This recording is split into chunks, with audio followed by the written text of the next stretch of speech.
Ha! Hey! Oh boy. Right It's off the bat. me, Amario. Smario. Smario? What was I going to say that was insightful? No, first we have to introduce ourselves, or I'm we're not going to Brady. be good hosts. That's Brady. That's He's Mike. And we are Context Blues. Are we or is the show? Doesn't matter. I went We to need the, a theme song. Anyway, this is our 4th episode. Is it? Hold up. Either be further away Okay. or... Can you turn down the gain? Yeah, that's what I was going to do. Gain, no brain. That's you. All right. You're trying to acquire brain. Yeah, and this is the second podcast we've recorded in 1 week. We did one on a Monday. We did are one therefore on this day. ballin'. I cannot believe My eyes. 10 million. Fire Anyway. flies. Okay, go ahead. I went to the World of Words today. Oh, stinky. I'm in an enclosed room with this man.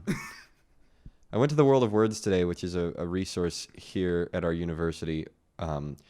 It's a collection of children's literature, one of the largest in the world, which is kind of sad because it's not a very big space. Yeah, I don't know how many collections of children's literature there are in the world. It must not be like massively competitive for that title. I mean, I guess at least to display them as like an art exhibit, because the only thing I can think of is like the kids section at Barnes and Noble. Like you go up the escalator and you see the big frog on the staircase. That's exactly and he's it. reaching for the book. Oh God, he's reaching for the book. Is that Mr. Toad? Who is that? I think so. Oh. Anyway, this place is cool nonetheless, no matter its size. No matter the frog. No matter the frog. Let that be a lesson to you. It's not the frog. It's how you ribbit. Anyway, I went up there. I had an hour or so to spare today, and I happened to be on campus, and our professor that we're always sucking in last episode, he's one of the Davids. Yeah. He's yeah. the David. David did a lot of the... Is he? Yeah. He's the top David. Really? Not even Michelangelo's? The biblical David? Is he biblical? Yeah, he's from David and Oh. Goliath. Yeah, that's right. First of all... Well, I've never met him myself, so I wouldn't know. Maybe he's a big dick. I have to correct a thing I said last podcast because my art historian partner What's that? reminded me that Bernini is Baroque. What did you say? Baroque period. I said Renaissance. Oh. Renaissance was immediately before Baroque. Yeah, Baroque's after, I think. Yeah, so yes. I think, what do you like better, Baroque or Renaissance? Baroque because it's more dynamic and over the top and crazy dramatic. Yeah, I guess so. I didn't think tends of to that. be, yeah. Usually when I think of Baroque, I think of like people in Shakespeare pants and playing the lute? No, what's that piano type thing? The harpsichord? The harpsichord. Yeah, I think of harpsichord music immediately whenever someone says Baroque. Me too, but I don't think of the Shakespeare pants. In fact, I associate them with the Renaissance. Really? Yeah, Shakespeare pants are Renaissance. I associate Leonardo with the... I associate like a bunch of people with berets out in the desert building things. He had a beret, didn't he? Maybe at one point. I never met the fellow myself. Anyway, so I was correcting that. I feel like there was something else I had to correct. I made a lot of art history boo-boos in the last episode. It's okay. We all know. I don't know art history. I just draw. Boo-boos. I just make pictures. Yeah. Like sometimes. Not doing it now. Yeah, when I want, I can stop whenever I want to. But I can't stop being wrong about art history. So right. don't take anything I say as gospel. Yes, absolutely not. Yeah, No. please don't trust Never us. ever do that. But the thing about World of Words, I went up there and I was killing Consult time. mama. I went up there and I was killing time, and and I was looking at the books that David Christiana. You know what? Another tangent. I was looking at the books that David Christiana illustrated. Some of his picture books that he had done, either for someone, and there were a couple of his own in there too that he wrote and illustrated. Mm-hmm. And one of them was really phenomenal. Well, okay, all the illustrations were really phenomenal. Yes. I like the guy's work. Yeah. What can I say? What can I say? I'm a big David fanboy, and I'm in his class, so it makes it weird. And one of them, one of his. Should I shout him out? Could he use the exposure? What, his full name? No, it's David Christiana. Great illustrator dude. Yeah, shout him out. Who cares? Eminent cool guy. Oh, no. The books are, I read, it's it looks like drawer in a drawer. It's drawer in a drawer, like someone who draws. Yeah. Drawer in a drawer, which was fun. I've never read any of his books. Early work, I believe. His first. Oh wow. Maybe. I'm not doing these chronologically or anything. I'm just remembering A Tooth Fairy's Tale, which was really cool. They're all really imaginative. Yeah, that's what it seems like. Oh boy, what else did I read? The one that stuck with me was The First Snow, which was a tale of how winter came to be. Aww. It's really cool. Like, personified seasons and stuff. Yeah. It was funny because at one point it says, and winter ran back to his Antarctica. Oh. Like, talk to his aunt. There's a thing that Christiana told me about. I don't know if he ever realized it into an actual product, but he told me, this was years ago, 2 years ago or something, when I was in like my first class with him. He told me about this character he came up with that I really love, who was like a little witch, like a little girl who's a witch, and she had like a friend who's like a bird of some kind. I didn't see the drawings or anything, but the idea was that like this little girl was so determined to be wicked and evil, but she couldn't help but like be good. So like she had like these pointy boots, and she would like walk around on the ground and poke holes in the boots, and her bird friend would like pick up seeds and like plant seeds in the holes as she walked, so like flowers would grow behind her and stuff really like that. Funny. That's really clever to me. Yeah. He made some like he does fun little likable characters. Yeah, absolutely. He draws Yeah, very likable people. Yeah. And so I was up there, and First Snow was the one that really stuck out to me. It's like this is solid. I would if I have kids, I'd be like, look at this. If I was Anthony Fantano, I'd give this one a 10. 10. 10. Yeah. Yeah. What if we just started a whole review channel and only reviewed David's work? And we just showed it to him? Well, that's what you wanted to do with his painting, right? You Which wanted painting? to the blue. Oh yeah. I was like, let's no, but I meant like review them well. Like I for know. his painting, like, it's like, what if we just gave like really unfair criticisms in front of him? Right while he was standing there. There was a faculty show at the art museum, and we went in and we were like, that's David's work. It was immediately visible across the room, and we walked over there. It was a big blue baby. Big blue baby. Well, more like toddler. Yeah. And we went over there and we just sort of stared at it for a while, and then we realized that David was there, and Mike was like, we should just talk shit on his painting while he stands right behind us. Like really unreasonable criticisms. Yeah, and stuff. like, I get that it's a baby, but why is it blue? Just awful things like that. Yeah. And then what else was I gonna blue? talk about? Really? In this economy? I don't like this economy jokes. It's starting to anymore. get old, but yeah, it was kind of funny at first. Yeah, it's but I went up and it was cool to see his work, because like he's good about not just bragging about his work all the time, because he's fairly high profile. He's got published works, and he's also good. And he's also good. Don't you hate it when they're both? Yeah, he can just be one or the other. The least Save he some could, for the rest of us. The least. Who did we say? Oh, Doug Walker. The least he could do is be hot. I don't remember why we said that. That's right. Oh, because you said you are getting hotter. Oh yeah. In reference to my dream, which I'm pretty sure I've already recited on this. I think it was on the Wizard episode, which may or may not be salvageable, but whatever. I'll salvage it. We don't even have to use all the footage. We can just use the funniest parts or whatever. True. Yeah. Okay, so I went up and I was looking at David's books, and I was like, wow, these are all really good, but this one's really, really good. And I was reading through it, and I looked at one by David. It's like, no, it's not David. Oh, damn, I forgot. It's called Flotsam. I remember seeing It's like David Weisner or something. I don't know. Daniel Weisner. I'll look it up right now, because I want to. Weisner. I want it to be known that I think it's a really good book. Bill Eisner. Just type in Flotsam. It's book. David Weisner. Okay.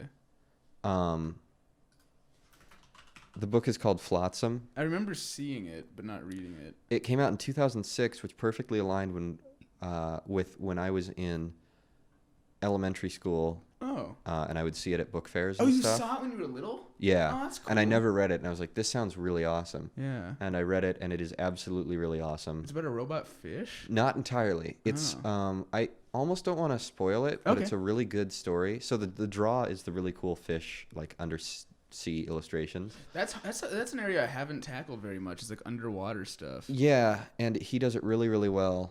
It's very whimsical. It's very awesome. But the main like plot motivation is this kid goes to the beach and finds an underwater camera that looks really old, and he gets the film developed, and it's all just like pictures of people holding pictures of people holding pictures of people. Oh, that's weird. And he uses a microscope to zoom in and see that like the first one was back. I don't know. It looks like early 1900s maybe, Yeah. and there are like 12 layers of people who have found this. And they're all different people in different places. And then he looks through and sees other cool pictures of like the underwater stuff too. It's really awesome. It's a very good read. Wordless, so it's a very good look. That's cool. It's still a read. Yo, watch this book. I think it's still a read. Yeah, I It's not agree. words. There's not a better word for it. Yeah. That doesn't need to be one, I don't think. Nah. So that was super good, and I saw that it won a Caldecott Award, and I was like, What's Caldecott? it's given to excellence or for excellence in children's illustration. Let me look it up. So What defines something as a children's media? Is it only that it's appropriate for children? Because I don't feel like that's true, because there's stuff that's appropriate for children that I think is like good for adults to consume. Oh yeah, I don't think it's aimed at children, but I think the Caldecott is specifically for telling. Oh, most distinguished American picture book for children. Picture book. We hovered over picture book. Pooh came up. Oh no, it's not. It's that bunny. That's Rabbit Man. What the fuck is that book? The rabbit. Is that Peter Cottontail. Is that Beatrix Potter? Is that Beatrix Potter? I don't know anything that Beatrix Potter's made. Let's see. Picture. Beatrix Potter, Tale of Peter Rabbit. Oh. Yep. Okay. Oh, those are delightful. I recognize that exact illustration from like some book I had. So yeah, the award is named for Randolph Caldecott, a 19th century English illustrator. Okay, cool. So it's given to excellence, most distinguished American picture book for children every year. Did you know that the guy who made the Nobel Prize invented dynamite? Really? Yeah, and that's why he created the Nobel Prize, because this is real. It's like people were angry at him because of all the destruction that dynamite caused and people who died and stuff. And he was like, well, I want to do something positive in the world. And he had all this money from dynamite, so he was like a super rich guy. And so he's like, I'm going to make this award celebrating like the excellence of humanity and stuff like that. And that's where the Nobel Prize came from. Huh. Yeah. Okay, so every year there's a winner and there are honors. So Caldecott honor is the silver medal stamp you see on books. When did it start? Caldecott winner is the gold one. 1937. Wait, and so this one was a nominee or a winner? It was a winner. Oh, damn. It was the best in 2006. The first egg. Or maybe it won it. Knuffle Bunny Yep. 2. 2007, Flotsam. Oh, I loved Knuffle Bunny. What's that? It was just a book about a little girl, I think, who has a stuffed pink bunny that Aw. or is it pink or green? I don't remember. I've never seen it. Called Knuffle Bunny. It was really, really funny. My parents and I will still quote some of the gibberish in that book. Oh, that's cool. Because it's very like they really nailed what child gibberish sounds like. I want to write a children's book. I think that'd be fun. So yeah, my stretch goal, I'm saying it here, would love to get a Caldecott medal, and But I know for that's like you? unachievable. Oh, I see. But I No, want it's I okay. want to I want to That's set a my good- sights on that, and then even if I Exactly. miss, Yeah. I'll land among the Cars Yeah, and Cars 2. Oh, The Invention of Hugo Cabret, of course, because that's like a whole novel. is that what the movie Hugo is based off? Yes. Okay, I only saw half of that movie. Creepy carrots. We're reading through the Locomotive. Yeah, I don't know any of these. I'd like to write a children's book though. I don't know what it'd be about yet. What one? Thank you, Umo. 2019. Hello, Lighthouse. That looks boring. Oh man, I think the lettering's awesome at the very least. Ah, yeah, it's okay. What is it with Lighthouse Media this year? Oh yeah, I didn't. Did you see the movie The Lighthouse? I desperately want to. Yeah, I think it's still on at the loft. Hey, can you pass that chocolate lover this way if you're Sure. willing to share? Yeah. Oh, yeah, it's for both of us. You get Thank one, you. I get one. I should explain that's a Reese's cup. It's called Chocolate Lovers. And that's what we are. We do both love chocolate. You're right. We're both chocolate tan mans, No, and we like to engage in lovemaking. yes, Furiously. not with each other. No. Of course. No, that would be gay. gay. Anyway, I don't know what makes these different than normal Reese's. I guess it's got like 2 different layers of different types of chocolate or something. we about to find out. Do you remember Reese's Puffs? Mm-hmm. Drizzle that chocolate flavor or whatever. I don't understand why this is chocolate lover. It's just dry powder on the inside. I'm looking. It doesn't say. I don't know. They probably just had extra leftover chocolate powder, and they're like, how can we monetize this? I'm glad you said that. It felt like we were being a Reese's ad for a second. Well, anyway. I don't like it as much. Me neither. It's too overpowering. It's like, wake up, sheeple. Anyway. This is what takes us out of the Matrix. I thought this thing was like eating the little packet of things. What was it? Eating the silica packet, and then you wake up and you're out of the Matrix. Was this something you sent me? I think I sent it to the group. It was really funny. At the very least, I also saw it and thought it was hilarious. Because I used to genuinely wonder about stuff like that. It's like, what, like if you were gonna hide it anywhere, you would put it in somewhere where like no one would hide it, or like where no one would do that because everyone's afraid of it. But it's like, I wouldn't put it past humanity to eat one of those. I'm sure people eat those every single day. People eat dryer sheets. I don't even want to bring up the Tide Pod thing that I just brought up, but because that's But you an didn't old want to. meme. Yeah. Well, anyway, now we've been educated about the Caldecott Award medal, and I've publicly stated that I would love to try and get one. Do you have any ideas for children's books? Well, I mean, I think if I executed this monument thing that I'm doing well enough, it could totally do it. What's your monument thing again? The just- tree thing? Yeah, related. Oh. Yeah, a character going on a journey and discovering all these monuments. But the problem is, I still need a really good story. Yeah. Well, that'll happen. Yeah, I would just like the way I come up with stories is I just like. I mean, the way I come up with anything, and I think this is something that's kind of universally true for all artists. I mean, maybe not. I don't know, but it's like just read a lot of stories and then take a lot of things out from the environment. And then it's like you have to do three things. It's like you have to read a lot of stories, you have to take in experiences from the environment, and then you also have to practice. It's like if you're drawing and sucking in other people's art, then that's the best way to... Sorry, my head is very expressive. You talk right. Yeah. That's why I need one of those gamer things. I know. Should just get you a lavalier. What's that? It clips on your shirt. I would love that. But yeah, I think if you like do those three things, then you'll eventually at least be moving in that direction or something. I was so busy looking at your microphone that I didn't listen. I'm sorry. Well, you can listen back when the podcast is done. You're right. I deserve that. I need to poop. Can we take a break? Yes. Anyway, bye. Did that work? Oh my god, I think that might have worked. I think I just patched our audio together. It's going to sound really weird. In an analog form. Yeah, I was just good. Well, anyway, I'm back from my poop. Tell us a little bit about it, but not too much. Let's see. It's one of those poops that make you question your sexuality. You ever have a poop so big it feels kind of gay? This was This is one of them. Nah, this one was like one of those gays who it's like, maybe he's gay, maybe he's not gay, but you know, it's like... I could see. I wouldn't be shocked. Like you. Hey. You're right. That's not an insult. No, it's the truth. Anyway, enough about that. Yes.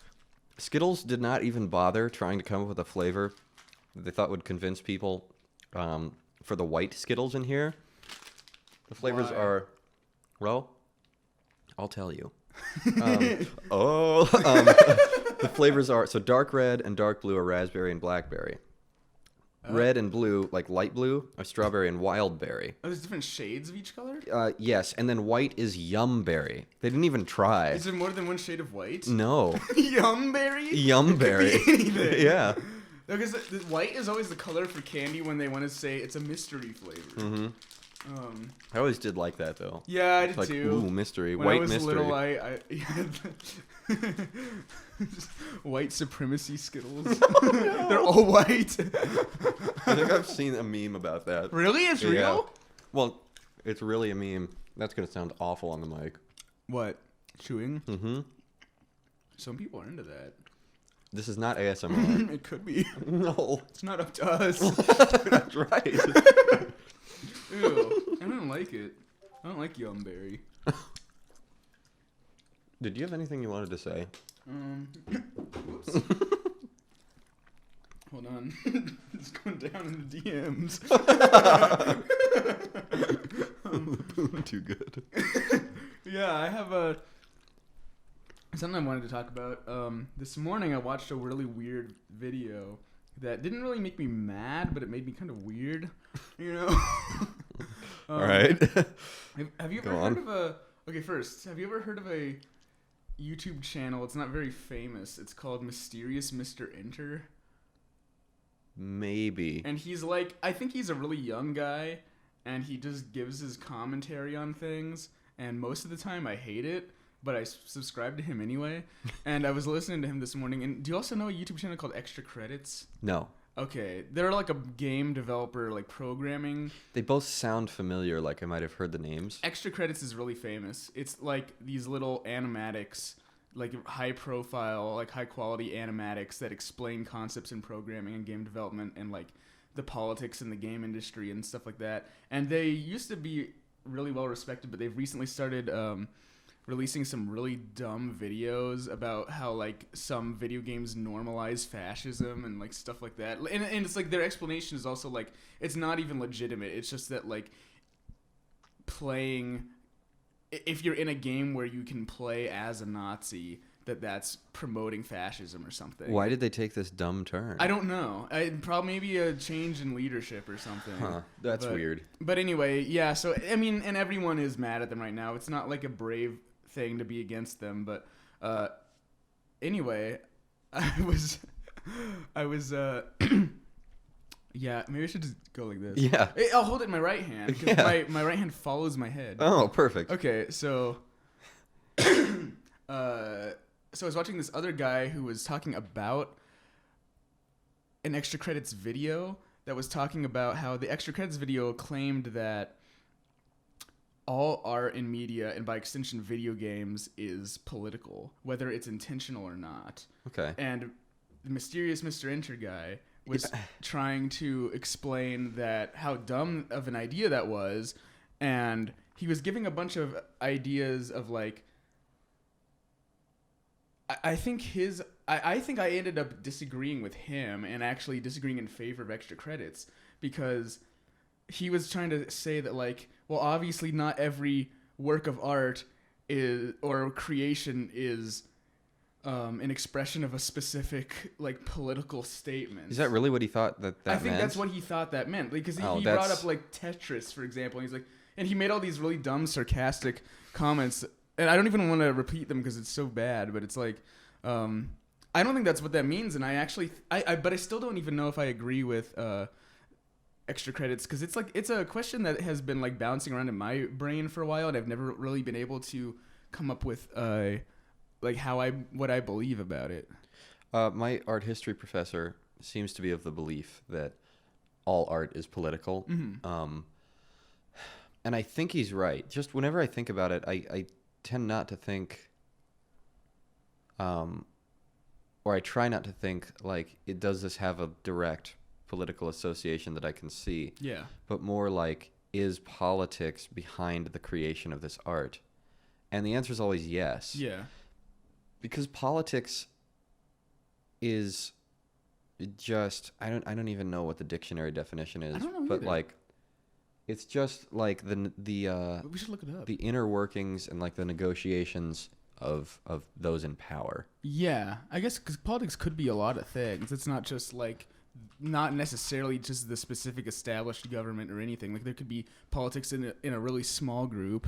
The activities associated with the governance of a country or other area, especially the debate or conflict among individuals or parties having or hoping to achieve power. Well, I feel like that is I don't think it should be specifically a country. I think because you could have state politics or. They said other area. Oh, other area. Okay. Yeah, I feel like I would lean towards the belief that everything is political that we make, but I'm not really sure why I believe that is what I'm trying to say. I would say everything is either political or influenced by politics because it's impossible not to be. Yeah, I guess the question is a definition of like, what do we mean by political? And is it the kind of thing where I can say like, oh, this has no direct political association and is therefore political in its absence of politics? Yeah. The absence of politics could like absence as presence is wacky to deal with. Yeah, but it is, but it's important because I think that's the key to like everything. Because it's like, if you think of something like Teletubbies, it's like obviously that's not some kind of, it's not supposed to be some kind of like political message or whatever. But it's like I feel like the creation of that, it's like try to think about what was going on in the creator's mind. It's like I want to create a TV show for very young children, and I want it to be entertaining and stimulating and give them something to focus their minds on or whatever. And why would the creator feel that way if they didn't have a motivation to create that? And they must have felt the motivation to create that if they felt like there was an absence of media like that in America or whatever country that show came from. And so that could even be considered like a political stance against like the establishment of the media. Yeah, and that too, you could also say that, like, let's say they were like, there are no kids shows like this. This is what kids should be watching. That's a political statement. That's an opinion. Mm-hmm. Yeah, that's a heavily political statement, I think. That's really interesting. Yeah, see, so that's what I think people mean when they say that everything is political. It doesn't mean that everything is about like current events or that it's all propaganda or that it's all supposed to be political. Yeah, I think that comes from a shallow understanding or even a misunderstanding of the word politics. Yeah. And that's not to say that I understand it thoroughly, because I don't really even after looking it up, I'm still not clear on what it could be. It's still like how far does that definition stretch? Yeah, exactly. Because is trying to influence someone's thoughts or actions politics? Like if I were trying to get you, is a group required for politics? I want to feel like, I don't know. I want to feel, probably not. Can you have politics with one person? Oh, weird. I don't know. Let's talk about something else. No, that's interesting. But I'm going to go back to like, I think it must have to do with power. Like I feel like, and this is me trying to, this isn't me trying to understand what the definition is. This is me trying to figure out. Yeah, it's fine. Okay, yeah. Thank you. This is me trying to figure out like what stealing his water. My opinion of what we should define politics as should be, and I think it should have something to do with power specifically. I agree. Because otherwise, it's just arguing. You know, otherwise, then anything is politics.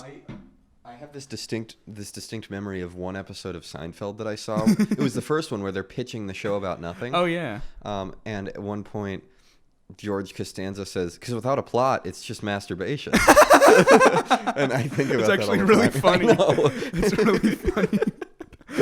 And then there's the tweet that's like, me while watching porn. Which ones are the bad guys? There's this one really funny episode of Seinfeld that I watched with the sound off for some reason, and it was still really funny. And I don't know what the plot was because it was unusually like surreal and absurdist for Seinfeld episode. And what I could gather from the plot was that Kramer was creating a hotel for some reason specifically for Chinese immigrants. And he had like these giant, this is real unless I dreamed this. He had like these giant like drawers that he put the Chinese people in, and that's where they slept. And then they ended up getting stuck in there. Like a morgue? Like No. Like it looked like that. It looked like a child's like dresser drawer, and it had like a little pillow and a sleeping bag, and there was like a bunch I don't know why specifically Asian people, and he put them in there, and then they couldn't get out. All right, I'm looking up right now. And then someone had to get like an axe and chop open the drawer. This is real. Your mind's gonna. I would bet like my testicles. Oh my god. Yeah. It autofilled Chinese drawers. do it. See, let's watch the video. On air. It's gonna be really loud. Kramer tucking Japanese. Can I? Daily Motion, come the fuck on. You're right. They're always slow. Maybe it's on YouTube, maybe. Oh, here we go. I watched this on without the sound on like a hotel. Slight monetary discrepancy regarding the bill. Fred also knows. What for? Well, my Japanese friends are going to stay with me. I thought they all had suites at the plaza. Well, I'm sorry, Jerry. We all don't have checks rolling in like you do. Well, what about all that? We got to put the audio in for this. It's not gonna make it. No. Oh, okay. I can do that. Okay, thank you. Even with 50,000 yen. Isn't that like $50? Oh yeah. Oh, by the way, tell Brett that his chest of drawers are a big hit. My guests are very comfortable in them. You have them sleeping in drawers? Jerry, have you ever seen the business hotels in Tokyo? They sleep in tiny stacked cubicles all the time. They feel right at home. International incident written all over.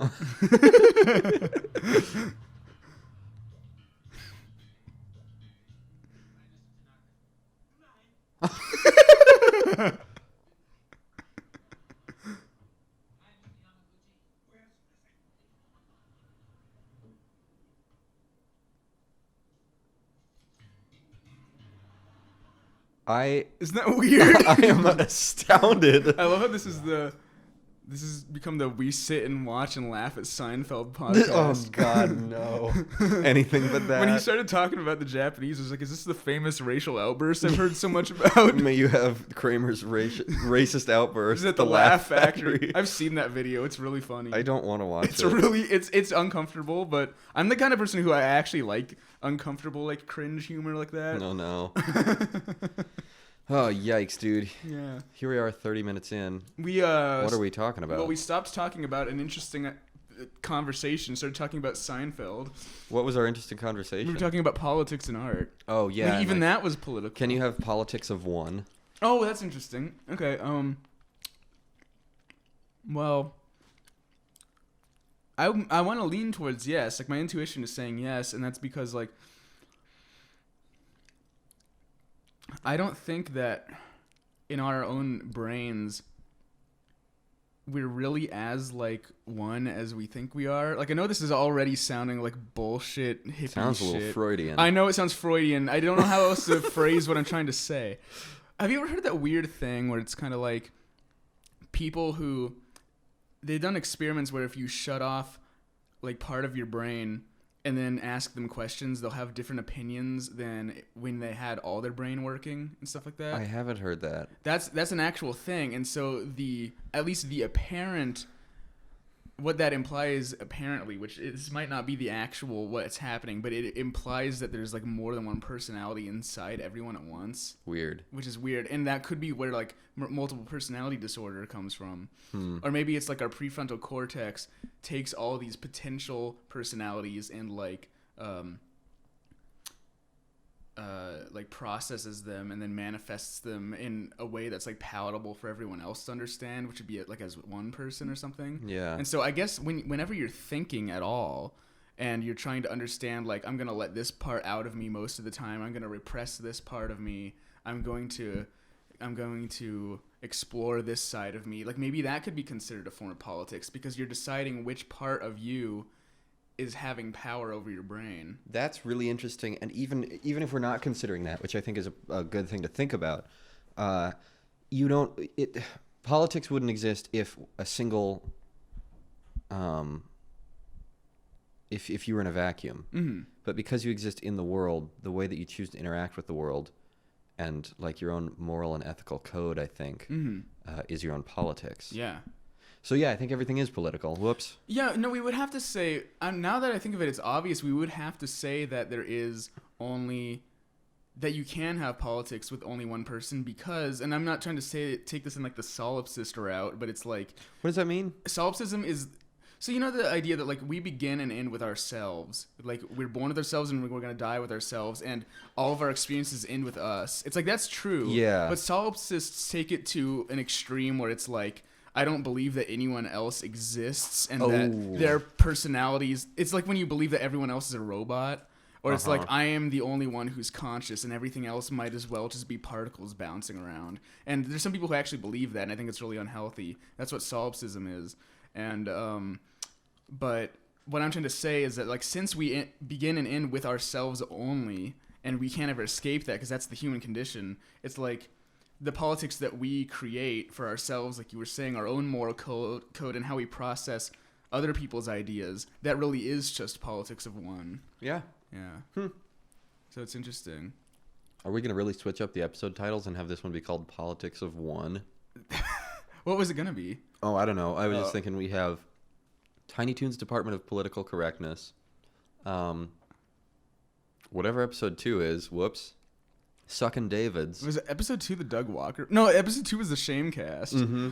And now Sucking Politics Davids. of One. That's a good one. It's not very funny, but it is interesting. Yeah, we'll because see where there this was a takes book us. called Microwave of One, and it's like a famous book, and it's supposed to be really sad, and I don't know what it's about.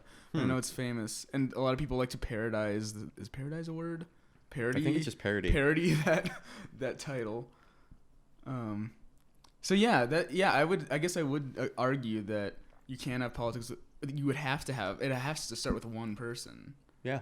And then you could even take it in a less abstract way and say if you were the only human on Earth, like there would still be other animals and stuff around, and you'd have to try to find a way to control them. Mm-hmm.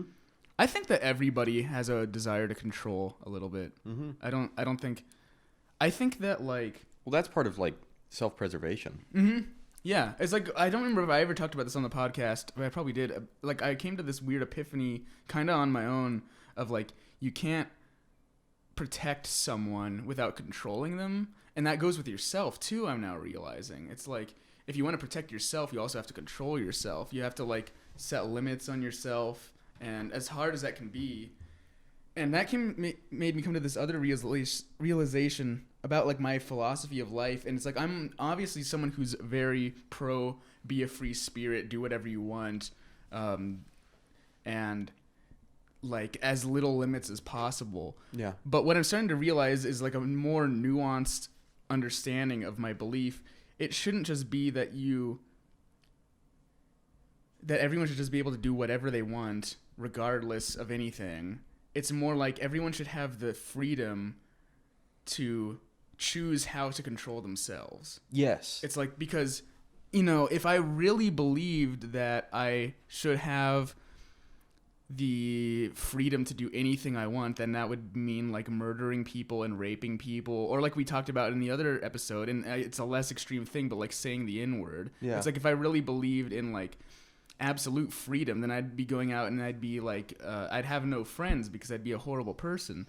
But I think freedom has more to do with like being able to choose how you want to control yourself, how you want to say this is what I think is right and I should be able to do, and this is something that I don't want to do, and things like that. Freedom to set your own moral code. It's personal sovereignty. I don't know who said that Personal phrase. sovereignty. But I've heard that somewhere else before. That's good. Yeah. That's cool. Yeah. Huh. And then there was something. Oh yeah, and I think I came to that realization because I was thinking about style and how I used to think of style as like, and I think a lot of people think of it this way as like, oh, you can just do anything. You don't have to follow the rules. You can just be a crazy freak and fly your shit all over the room. And it's like, that's what most people think of as style, because it's like a break from classical like ways of making art. But really what it is when you have a style, you're really setting restrictions on yourself. You're setting a pattern. You're setting like almost a template even. And it's kind of like the freedom doesn't come from the fact that it's against classical art. The freedom comes from your ability to choose which restrictions you want to put on yourself. Just like our all and nothing folders. Yes, exactly. Style has, you said this, style is an internal logic. You filter your own personal like consciousness through this internal logic or this set of rules, and what you end up with is, I'm talking visually here, but I guess it would work for anything. Writing. Anything, yeah. Like poetry, writing, filmmaking, music. Yeah. Your style is the way that your own perception affects your creation. Mm-hmm. So it's like a lens. It's like a filter that everything passes through. Yeah. And at first, I think I'm sure that has something to do with why everyone worries that they don't have a style, because it's almost invisible to you. Yeah. Because that's just how you see the world. It's either that, or you feel, like I said, we talked about, like I feel too much like I'm borrowing from someone else's already established style. Yeah. Or something like that. But then there's also the fact that, like, styles develop and change, and I think maybe your style is always there, but instead of like trying to counteract the distortion of your own perception, the distortion that is your own style. Instead of trying to do that, you accept it and even lean into it, and then it becomes very apparent that it's there. Well, I think what you're describing right now is voice. I think it's like Yeah, I think your you're right. voice stays the same, but your style changes. Yes, I think I was talking about But voice. let's challenge that too. Like, could your voice change? Yes. Like, how would that work? Um, Because I still don't I really don't even know. know how to define what a voice is. Voice is more personal. Voice is almost free of art making in general. Voice is just Yeah. like, I think it's your personality and your beliefs. I feel like personality is, when I hear the word personality, that seems like a very shallow thing to me, because that makes me think of like how you present yourself. But maybe that's not true. I don't know. Personality Maybe not. In the deeper sense, like what makes you yourself, your own individuality. That's what voice is. Okay. And I agree with that. Yeah. The nature of that is changeable. Yeah, that's true. Even if, because there's this ongoing debate, I think, I don't know, it's a dramatic thing that you always hear. It's like, oh, people never change. Yeah. Which is true. Parts of people don't ever change, but Yeah.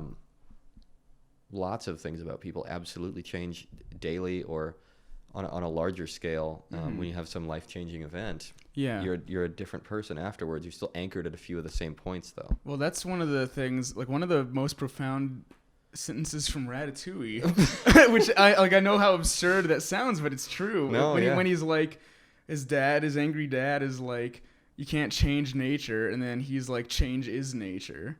Whoa, that's in Ratatouille. That's in Ratatouille, yeah, and it's Wow. actually really profound. That's why I like Yeah. Pixar, because they really do have like a lot of substance in their films most of the time. They're also leading the charge for like stylized 3D animation. Oh yeah, absolutely. Which puts being emotive and gorgeous first And their technology is also over the best. realism. Yeah. Yeah, Um, because they were like the first. well, whatever, Pixar. They don't need our help. And I think they have flaws too, obviously, but it's Okay, like, billionaire. Yeah. Did I? they have too much power, I think. Oh yeah, they own so much of the media. What is it? Disney owns 40% of our media. Well, or yeah, but something? even like Disney is more. I mean, not even like Pixar has a Yeah, lot of power. Disney Pixar, has yeah. even power over them, but I still think Pixar has too much power in the film industry. I was gonna say something else. I was gonna say, I can talk about my stance on billionaires. what did we talk about before Ratatouille? don't like 'em. Changes nature. Oh, yeah, I was going to say, I don't even know if I said this before. I know I said this before in life. I don't know if I said this before on a podcast, that like there's some parts of me where it's like I feel like I've held this part of me since I was like 3 years old, like as far back as I can remember. And then there's other things where it's like, okay, I've grown and changed, and my perception has changed, my opinions have changed, the way I behave has changed, and it's like, but maybe all those things are more superficial than like that one thing that stayed with me since I was 3, and maybe that's what my voice is. It's like you have a bunch of little anchor points Mm-hmm. that are the things that you're born with. Yeah. And then the way that you fill in the spaces and the connections between them is changeable. Yeah. Yeah, that makes and sense. so that's nature and nurture. Yeah. Because I don't believe in one or the other. No, I don't either. I think it's really reductive to say that one or the other is responsible for everything. Yeah, absolutely. And So what did you yeah, I wanna kind of say like that about analogy. billionaires? Oh, billionaires. I saw some post. It might have been on Reddit, unfortunately. I saw some explanation somewhere about how it's essentially immoral. There are no billionaires who are also good people. Yeah, there's no way to be both. Yeah, because the amount of exploitation and human suffering required to get you that $1 billion. Yeah. And the mere fact that you think you need $1 billion. Yeah, exactly. Yeah, that too. Is it makes you? I'm going to be really general or really obtuse here. That's It okay. makes you a bad person. Yeah. But yeah, I think being a billionaire is inherently a flaw. Mm-hmm. I think if you have $1 billion, something is wrong. I would say is there anyone who's ever inherited $1 billion? Like they were born I'm into it? sure, yeah. Because then it's like, I guess you still have the choice not to use it, you know. Anyone can choose to go live in a cardboard box on the side of the road. Yeah, And I know that's an extreme, but still. I don't want to deny anyone's right to be comfortable. Yeah, I would still argue that if you're But born, you don't need $1 billion. if you're to be born $1 comfortable. million, it's gonna be bad for your mental health. Yeah. So, but yeah, there was some write up about how like if there's a staircase representing wealth, each step is $100,000 of annual income. Yeah. Most of America is on the first step or lower. The 1% is 5 steps up. Or maybe it's the 10% and the 1% is like 7 steps up or something. I don't remember the numbers, but what I do remember is that Jeff Bezos, you would have to walk. What did he make again? Amazon. Okay. You would have to walk up that staircase for 2 weeks without eating or sleeping to get to Wow. how much money he has. That's insane. That's ridiculous. Yeah. That is so much wealth Yeah. and therefore power. Yeah. That's absurd. Yeah, it's interesting. I'd really like to talk about how like, so I think we touched on this a little bit before, this idea of like, I feel like it's becoming more and more popular, at least maybe it's just within like college environment or whatever, to like hate rich people. Oh, absolutely. It's It like is. that's almost becoming a kind of a trend. Mm-hmm. And I don't necessarily think that's a bad thing. But there is also the question of like, but you also haven't met every rich person, so you Yeah. don't know if they're necessarily a bad person. And maybe not always like probably most billionaires are terrible people, but like people who are maybe even in the 1% or slightly below, it's like you don't know necessarily that they're a horrible evil person or that they don't use their money for something good. And my take on that is that I don't hate individual rich people like automatically on sight, because I think a lot of people just say that they hate the rich because they're jealous of the rich. And I think that I thought of this morning. I think that being jealous of the rich for being rich is almost just as bad as actually being rich and indulging in it. Because it's just saying that I wish I were rich. Yeah, exactly. And it's hypocritical. And I think when most people say they hate the rich, yeah, exactly, they hate the rich, I think that's what they mean. I don't think they actually mean, because like when I don't ever want to be super rich because it sounds like it would be miserable to me. It's like I don't like a rich lifestyle. I don't like the fetishization of wealth and feeling like you need that. And I'm honestly, like, I'm probably one of the most wealthy people in our circle of friends. And I'm aware of that. And I'm not ashamed of that either. But I also don't love, like, rich culture. I would say that your parents are wealthy, correct? Or Yes. more so than they're wealthy, and I benefit most. from that too, because there's a lot of things I don't have to worry about. I mean, they're not like 1%ers. I'm not like the kind of kid who like drives 3 Maseratis or whatever. Yeah. But, there are certainly things I don't have to worry about. Like I do have a job and I work, but if I lost my job or something, I could probably at least survive, and I wouldn't have to worry about starving for a while before I got my next job. And so I don't take things like that for granted. It's like I recognize that I have that privilege. But like the neighborhood I live in, it's so full of like big houses, and it's so clean, and it's so overprotected by like the police and the security, and it's so boring and miserable, and it's so safe. And I feel like anything higher than that is just another extension of that kind of culture, and I hate it. It's like I don't want to live that way. It's like Yeah. people need conflict in their life, and I think the problem with being rich is that it removes any kind of substantial conflict from your life, and that's why rich people are oftentimes really miserable, or also why they do horrible things, because maybe they do that because they're naturally seeking some kind of conflict. They're naturally seeking to do something salacious, like why a lot of rich people are part of pedophile rings and stuff like that. It's because I need something interesting in my life. I need to be excited and thrilled, and I don't have that because I'm so safe. I'm so protected by all this power that I have. That is interesting. This reminds me of those studies and surveys that have been conducted about what is the amount of wealth that the average American needs to be happy. Yeah. And it's consistently under $100,000 a year I've heard that too, actually. per yeah. person, Yeah. which is like, it's a good amount, but it's very achievable. Yeah. It's like between $75,000 or $125,000 a year. Yeah. Which $100K a year is quite a bit. Yeah. For a single person. Yeah. That's a lot. You can live very, very comfortably. Yeah. But I guess that's the point. You're happy. And you don't want for anything major. Yeah, exactly. And I don't want to take away from like what poor people go through, especially because like one of my best friends. I don't know if I'm even outing or if this is rude to say or anything. You can just edit the name out for safety. She's like she's probably not even gonna see this because she doesn't really watch stuff on the internet. But still, yeah. But she's like one of the most low income people I've ever met in my whole life. It's like she doesn't have hot water. Really? Yeah, she has to. If she wants hot water, she has to put it in a tea kettle.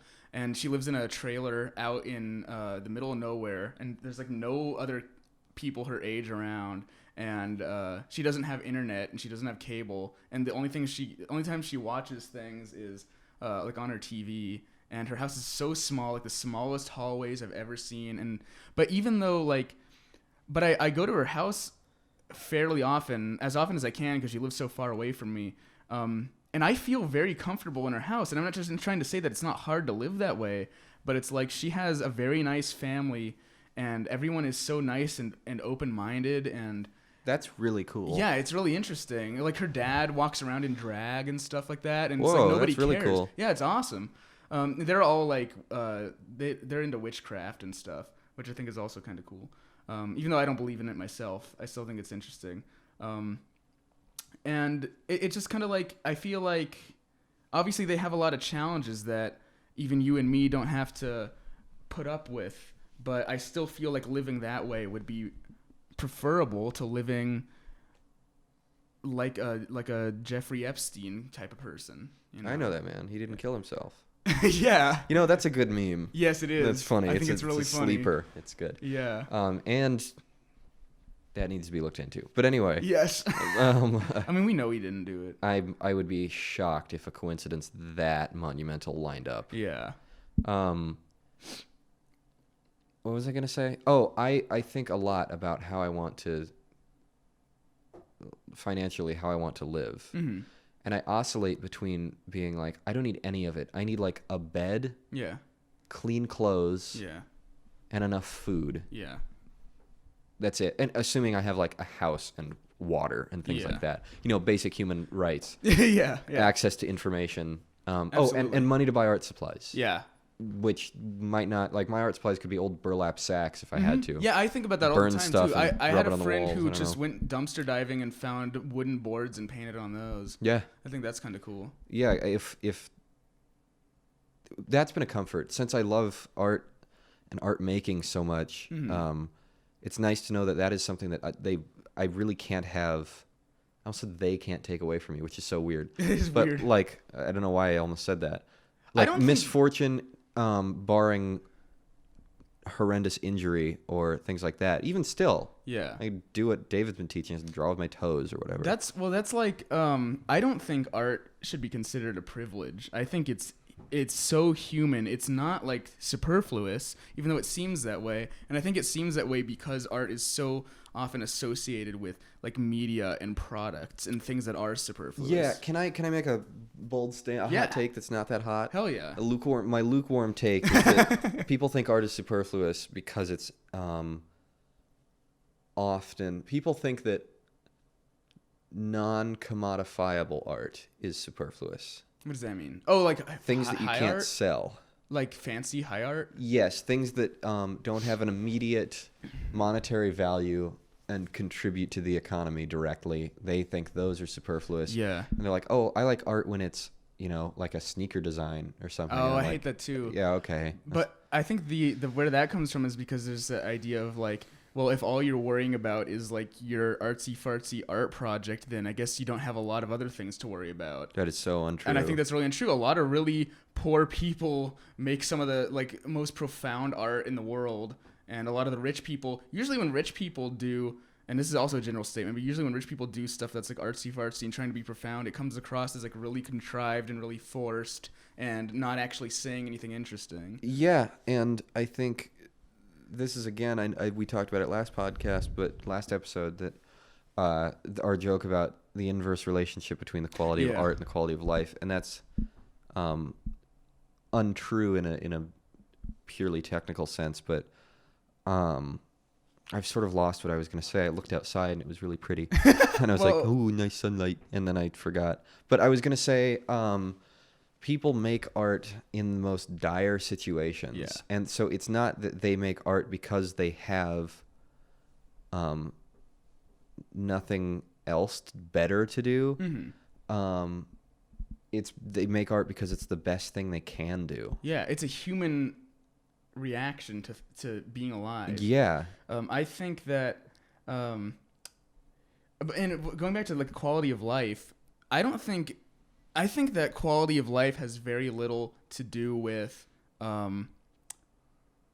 financial wealth and also how easy your life is, because I think there's a difference between having an easy life and a good life. Absolutely. You know, you could have sometimes a really hard life can be the best life, and that doesn't mean that everyone should be out there making themselves miserable, but everyone should have a challenge. Everyone should have a conflict, because it's like the whole Sisyphus pushing the boulder up the mountain that I always refer to. It's like that's one of my favorite Greek myths, because it represents like the human condition. It's like that we need that boulder, even though we're never going to resolve it, and there's never going to be a time where it's just going to stay there and we're going to be done. We need something to be pushing against or to be supporting in reaction to something. Yeah. Yeah. Yeah. I guess your life can kind of atrophy just like a body would. Yeah. Have you ever read Candide? I think you would really like it. Maybe. It's like I don't remember. I'm really bad at dates. It's like before the 1900s. Really short philosophical book, and it explores all these ideas. It's about this character who's like rich and really naive, and then he goes through all this stuff and he learns about just stuff. He learns like perspectives of people who have been given nothing and then they end up really cynical, or people who have been given everything and they end up very bored and uninterested with everything. And then he meets people who have been through a lot and who take that as an opportunity, and like it's really interesting. It's like every possible way that you could react to your situation in life, and it's a really good book. And it's funny too. I either read Candide or I know I read Tartuffe. I never read I don't know what that is. I think it's whatever. You know, I read it sophomore year of high school, so Yeah. I don't remember it anyway. Yeah. Um, I don't remember the name of the guy who wrote it. hmm. He was Well, a famous guy. Interesting. Yeah, Candide. It seems like, you know what? Let's look it up. Yeah. This is a good thing to do. And there's other things, like there's some, we can see like reincarnations of it in our like modern culture. Voltaire. Yeah, Voltaire. Okay, and I don't remember what it was, but there's a popular like movie or something that people have like related to Candide, and they're like, oh, this is like the modern Candide, but I don't remember what it is. Candide ou l'optimisme. Candide. Or Yeah, optimisme. the optimism. Yes. Or optimism? I don't know. Anyway, Yeah. So Oh, I don't know. That interesting. was kind of a tangent, but I can't even remember what we were talking about wealth and stuff. it's like, oh, okay. How about this? How do you feel about capitalism? Let's just go balls out and talk about it. Not sold on it. Yeah. Yeah, me neither. Um, I kind of wish we disagreed, because then, that would just be more interesting. But it's also become popular to hate capitalism. that too, yeah. Oh, I want to talk about that a little bit. Yeah, it's sort of a fad to like Hate popular, hate the rich. Everyone talks about how poor they are. Like, I feel like even if you're not poor, people love to say little epithets like, oh, I don't have any money, ha ha ha, and whatever. And it's because there's like social pressure now for some reason. Because it used to be the other way. It used to be like everyone wanted to make sure you knew how not poor you were. And it's kind of, the pendulum has swung, I think. Especially, and this could only maybe specifically be within like college student environments. Because it's probably not the same everywhere in America. It's true. We don't get out a whole lot. Yeah, it's true. I mean, but it's interesting because it's like, I think I had a weird, unique experience growing up because of being in the military. I wasn't in the military. My dad was in the military, and I was a military kid. So I've kind of seen a lot of different ways that people react to their environments in the U.S. and in other countries and stuff. Because, like, I wasn't really like... Because I know I'm the most wealthy one in our group, probably. But I don't know about... maybe... because her I feel like parents we are should be doctors or something. censoring these names. Maybe, I don't know. Feels We'll think bad about it to later. say, yeah. But anyway, it's kind of like, I wasn't raised like a typical like rich kid, you know. I had kind of a weird experience because my dad wasn't in the same branch of the military all the time. So usually, because he was a high-ranking person in the Air Force, and when you're a high-ranking person, they put you on bases with big houses and a lot of money, and usually in rich areas. But then he switched to the Army, which isn't something that people typically do, and so he had to start at a low rank. And so the military moves you anywhere they want to move you, regardless of of what you want. And so if they move you to like a poor area, then you might as well be just as poor as everyone else who lives there. And then if they move you to a rich area, then you're just as rich as everyone else who lives there. So like when I lived in Tennessee, I didn't live in a good neighborhood. I lived in like a really bad neighborhood. And it was really like a strange like wake up call, because I came from Germany, and the place I lived there was kind of like middle class. It wasn't like rich or low or anything. Yeah. But it was definitely lower than when I lived here, because I used to live here when I was like 8, and I was like kind of a rich kid then. Then I moved to Germany. Then I moved to Tennessee, and that was horrible. It's like, and I've always associated that with one of the worst times in my whole life. But I'm thinking now it probably was a good experience for me. Like I've probably become more mature from experiencing living that way. You know, that's really interesting. I've said a lot that one of the things I'm most grateful for is that I grew up so solidly middle class, which is to say I grew up knowing about an equal amount of people who were wealthier than me and poorer than me. Yeah, that's a good way too. But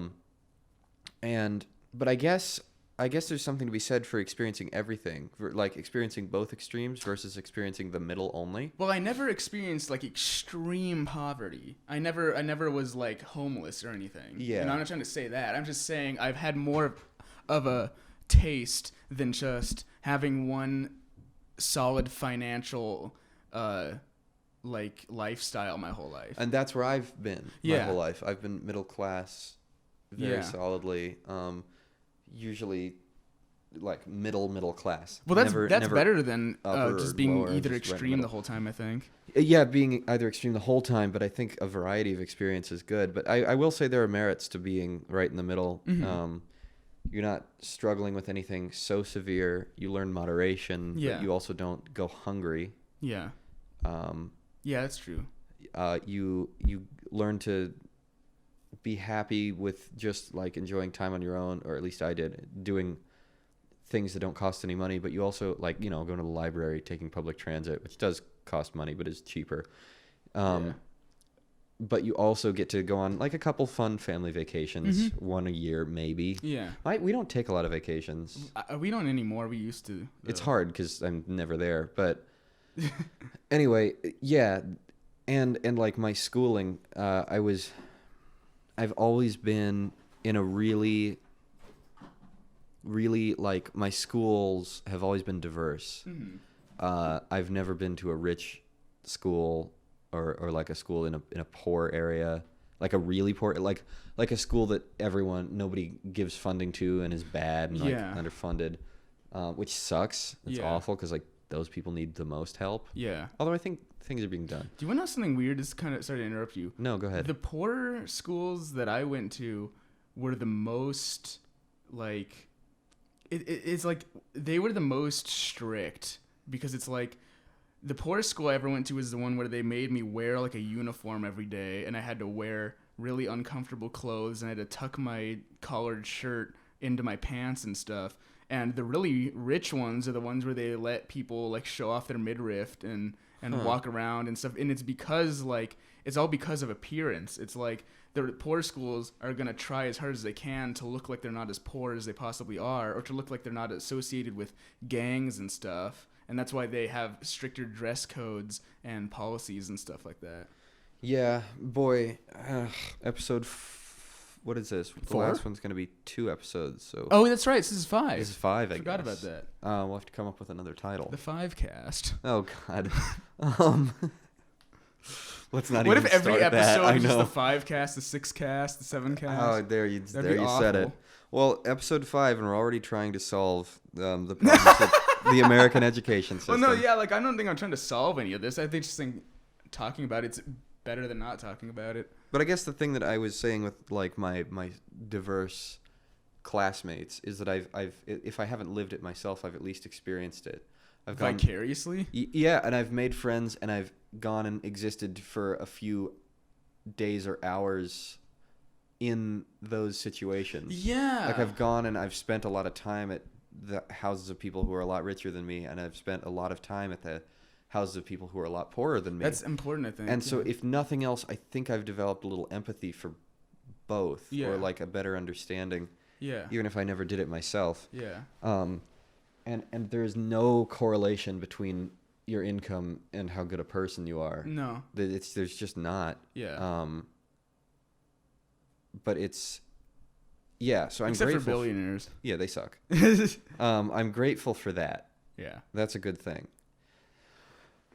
I guess that was all I was gonna say. Well, going back to capitalism, it's like I don't want to because it's weird because I know that it is like a trend to be against capitalism, but I don't think that that's enough for us to just be for it or just to be in favor of it just to go against the trend. Yeah. I think that would be a really superficial reason to have an opinion promoting something. Someone's parking there. That's Sean. He lives here. Oh, and I think a lot of the Turning Point USA kind of people. Yeah. They kind of have that opinion. Like they're constantly promoting capitalism as a reaction to this like popular trend of people bashing capitalism. Which may also be a reaction, but I think there's the more I learn about it, the less I'm convinced. Mm-hmm. And the more I seem to see people misunderstanding what other economies are like. Yeah. And associating like socialism with like hardcore communism. Yeah, exactly. And those are not, even in my very limited understanding, those are not the same thing. And people are so scared of the words like socialism or communism. Yeah, it's like an evil word. It's now. evil. Yeah, like calling a person a socialist is a thing that It's an insult. yeah, to it's weird. some.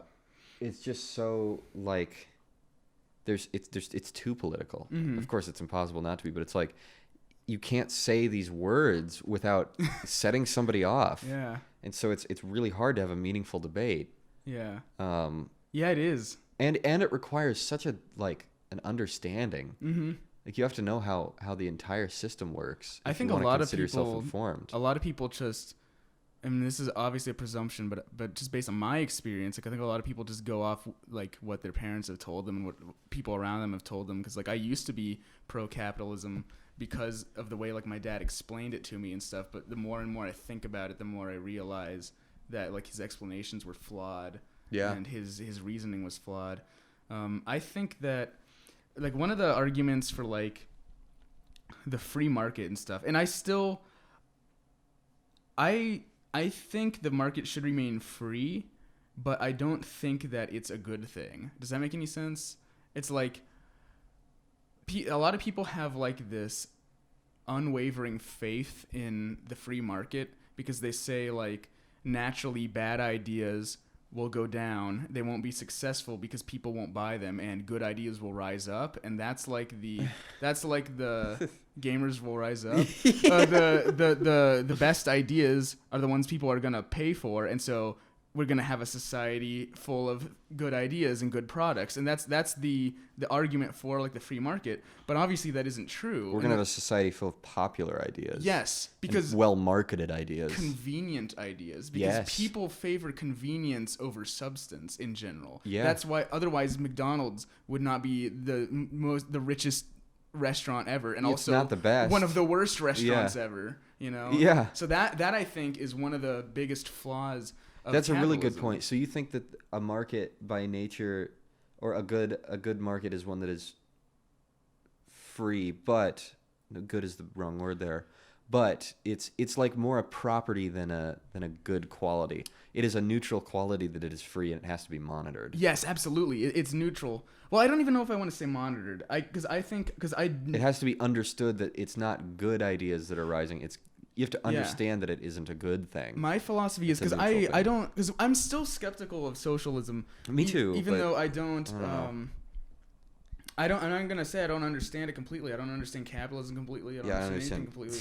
But it's just like, I know that I wouldn't want to give the government power over our free market or our companies. Instead, I think what it means to be anti-capitalist to me should be to set an example to show other people that they don't have to, that they can go against like the temptations of capitalism on their own. Like I think it's up to every individual to fight against it instead of relying on a government to come and fight against it for us. Yeah.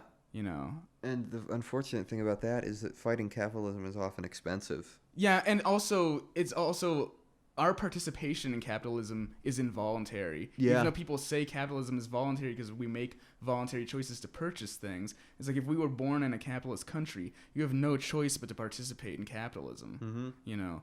But the only way I can think of to fight it is to promote the idea of like doing things DIY or not buying something just because it's the most expensive or the best.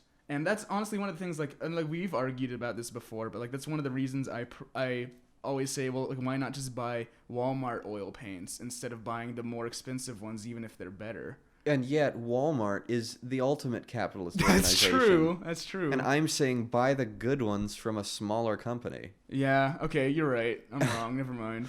Okay.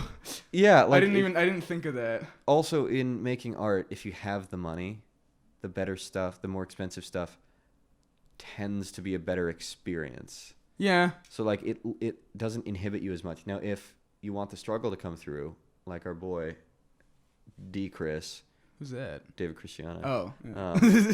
wants, like he says, struggle is really interesting and visible in art. That's Oh, true, I have a that's thing I cool. want to talk about. Okay. Then yeah, buy the cheap ones and have it show that like these colors suck and the paints were miserable to work with and it made me really mad and like I took it out on the canvas. Oh, that's a good point too. But the thing I wanted to say is David talked about residue in my figure illustration class. He also just assigned something called 75% non-human as our final. What does residue mean? I want to tangent and then I'll get back to Okay. it. He said a non-human component could be plants, animals, robotics, goo, and then like frogs. I don't know, or it was something else. Goo. Goo is one of the options, and I heard you go goo in your head? Yeah, immediately. But residue is cool. He was saying that if you draw something, and then erase it, that's visible, even if you erase it perfectly. There's this fucking animation. And then you redraw it, it's more interesting than something you drew once. There's an animation that you took experience with Gary the Bald Man. Gary the Bald Man Setzer. Yeah. Yeah. Do you remember him showing you this animation? Because we weren't in the same class at the same time. He showed us this animation that was made really uniquely. It was like these images, but instead of being like redrawn, or instead of being like a bunch of images that were redrawn, it was one like piece of paper that someone drew and then erased and then drew over and then erased and then drew over, and you could see that, and they were trying to show the struggle that they were going through. They wanted that to be communicated through the animation, and I don't remember what it was called or who made it, but it was really fascinating. That sounds super familiar. I don't remember if we watched it. It was like an It's really animation awesome. of like a guy in a hospital bed. Oh. And it was kind of semi-detailed, and it was all like graphite pencil drawing. Huh. And it was really cool. That's super awesome. I'm gonna have to ask Gary about that because I want to see it again.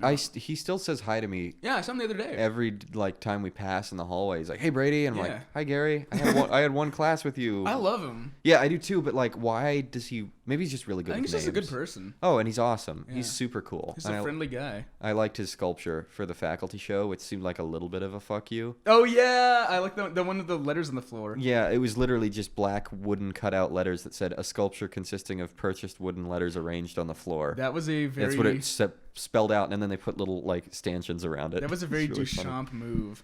Yeah. And you know what else pissed me off? When I was watching that mysterious enter thing, he brought up Duchamp's toilet that was signed and as an example of something that isn't art. Oh, and I was fuck like, you. You bitch. You idiot. That is what Duchamp wants. You are his whore. You are his bitch. Duchamp's whore. Yeah. You are Duchamp's whore. All right, title. Duchamp's whore. That's a good one. God, that's really... That is that's what totally he what he wanted. wanted. Yeah. So, in a way, got him. Exactly. Exactly. Dare I say got him? Yeah, every time Duchamp gets brought up, I have more appreciation for him. Yeah, hates him. I always Utter stand by him. genius. I think he was like one of the first punks, honestly. I think like He was also the first installation artist. Yeah. Or one of them. I think a lot of like punk mentality is inspired by that same kind of like energy that he was giving off with his art. It's so amazing because he's using these rules to show that the rules are stupid. Exactly, yeah. Like so I'll shout out. I don't know why we're pretending like we have clout. I'll shout out another professor that I really enjoy. that I really enjoy. Clout sounds like a disease. It's gout. Yeah, it sounds like gout. Yeah. Dr. Busby, an art history professor I don't at think the I've U of ever A. met him. Maybe I You have. would not get along. Oh, really? Didn't you sit in on one Oh, class? that guy. I liked his lecture a lot. Oh, so- he's incredible. I'm just Yeah. well, maybe not because you have like polar opposite personalities. Really? Yeah. Really? But you both love art and discussion, so I think you might get along. Yeah, maybe. I mean, I don't mind In arguing fact, I with think he someone. might love to talk to you. Like, I really wish you had a class with him. You have to take some classes with him. I'm gonna have to take. Was it typography or No, you have or- to take Art 370, right? Oh, Art yeah. History 370, which is Yeah. History of Design, Modern Yeah, I Design. have not take that. That's a Busby class. Give it a chance. Do the readings and stuff. I promise he's a cool dude, and the class Okay. is worth it. I don't mind arguing with people. Yeah, and I think you would. I don't know if it's the best to do it in class, but like you should. His office hours are some of the most. It's good to go to him. I mean, it's weird because like you explained him as someone who's the polar opposite of me, but you described him as someone that I would really admire and like to talk to. So Yeah, because opposites don't necessarily mean you can't be friends. Like Yeah. we're very, very that's different true. people. Yeah, I always think of us as like a dumb '80s sitcom of like the neat, tidy guy Odd and then couple, the yeah. wild, messy guy. Yeah. But we get along anyway. That's us. Yeah. Yeah. Maybe better because of it. yeah. I don't know. Yeah. But he talked about what was I originally going to say? I was going to say I enjoy Dr. Busby and I enjoy Talking about Duchamp. Duchamp. He was showing us we're doing so the class I'm in right now is European art after 1945. So Oh, cool. art in post-war Europe. I like that stuff. Which is interesting because the center of art production was the U.S. at that You time. said World War One? Two. Two. Okay. 45. Okay. The center, the like capital of art production, and this was not on any map, but everyone knew it, was New York and maybe L.A. eventually. I don't even know. Anyway, it was the U.S. It wasn't in Europe, so it was cool to see what was going on outside of the capital of art production. And we're just now getting into installation pieces, which Cool. is sort of the defining movement of the last several decades. Yeah. With good reason. It's really interesting. And he talked about how Duchamp was one of the first installation artists because I remember what I was going to say. He introduced it like this. He was like, this gallery, for whatever reason, commissioned Duchamp to set up an exhibition. For whatever reason. Yeah, he was like, stupidly. Yeah, they were severely misinformed. And what he did was he made the resulting piece, or the resulting exhibition, was called 1,200 Bags of Coal, in which the entire space, the ceiling, was hung with 1,200 burlap sacks of coal, and it was like the worst imaginable exhibition space. It was dark. The ceiling was like 2.5 feet lower than it normally would be. There was dust, coal dust sifting down I constantly. love that. All the artists got mad. I love that. It was really funny. I love that. So everything he made was so sarcastic. Yeah. Yeah. Have you ever seen? He had made a painting called "Nude Descending a Staircase," and it's just a bunch of lines, and people threw tomatoes at it like that, and he was happy about it. Was he mocking Cubism? I think so. Yeah, it looks very cubist. His painting. I'm not sure. Yeah. Yeah, he's a role model in a way. Yeah, I like him a lot. He also had an alter ego, like a drag alter ego. Really? He dressed up as sometimes. I've seen pictures of it. I It's had really no cool. idea. I don't remember what the name was, but he had a character he invented that he would just like go as sometimes. That's super awesome. It is, yeah. Well, what do you think? Got more to say? How long are we? 1 hour and 20 Let's go minutes. a little longer. I feel like we've just been talking and haven't come to anything any kind of conclusions about anything. I might not be in a concluding kind of mood. You gonna conclude? No. I'm gonna conclude. Stop. There was some other things I wanted to talk about though, but I don't remember. It was Then please go like, on. I want to say Bankruptcy.